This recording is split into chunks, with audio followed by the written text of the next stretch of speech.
Today we're going to talk about factoring. If you look at the title, we have x squared plus bx plus c. So we're going to start first when it's just a 1. B and c will be our numbers that we're going to focus on. Those are going to be the two things that we look at. But we are looking for two numbers, two factors, give us c. So two numbers that multiply to c and they add up to b. Because we are dealing with just a 1 in front of the x squared, these are all going to be x times x with that extended distributive property to give us the x squared. If we have two addition signs, these need to be positive. So if you're adding a negative, that's like subtraction. But if we have two addition signs, you will have two addition signs in your two binomials. Coming down to this one in the bottom left, if it's a positive c value but a negative b value, they're going to both be negatives. Reason being, you're going to take a negative times a negative with your distributive property, which will give you a positive, but then you will get two negatives that will add up to a negative. When there is subtraction or a negative on the c, we're going to look at this sign up here. It's going to tell us where the larger number goes. How can we get 10?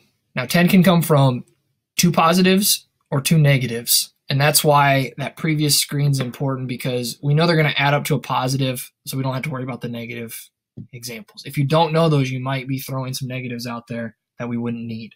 But to get 10, we have 1 and 10.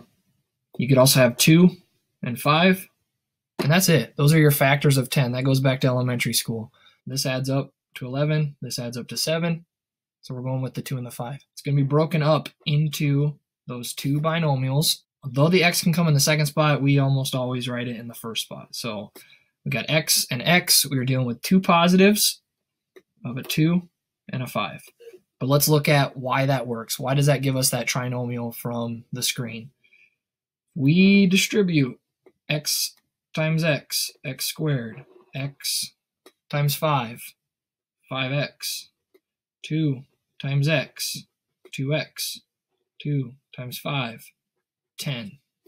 Combine your like terms, and there we have it. There's x squared plus 7x plus 10. So we know this is the correct factored form. Let's try another one. Again, it has that form where in front of the x squared is a 1.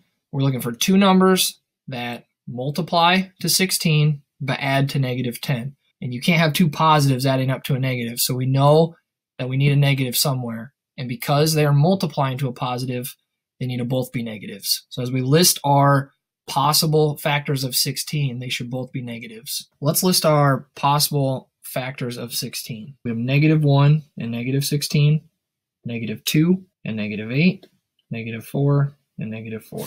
These add up to negative 17. These add up to negative 10. These add up to negative 8. So that's the one we're going with. So we're going to use negative 2 and negative 8, our two sets of parentheses. We have our x's in there. They're both negative, so we're going to use our subtraction sign. We had a 2 and an 8, or an 8 and a 2. Now we have a negative at the end. So that right away, if you're someone that doesn't want to write out those pairs, right away, we know there's going to be a positive and a negative. That is the only way to multiply two numbers and get a negative. How can I get 30? 1 and 30. Now out of that case, either then 1 could be negative or the 30 could be negative. We could have a negative 2 and a 15, or we could have a positive 2 and a negative 15.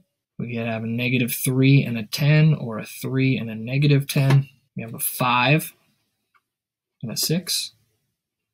And one of them has to be negative.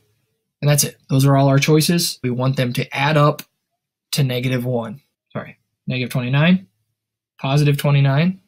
We have 13 and negative 13, 7 and negative 7, 1 and negative 1. So you got to make sure you use the correct one. We want to get negative 1. So we want the 5 to be positive. We want the 6 to be negative.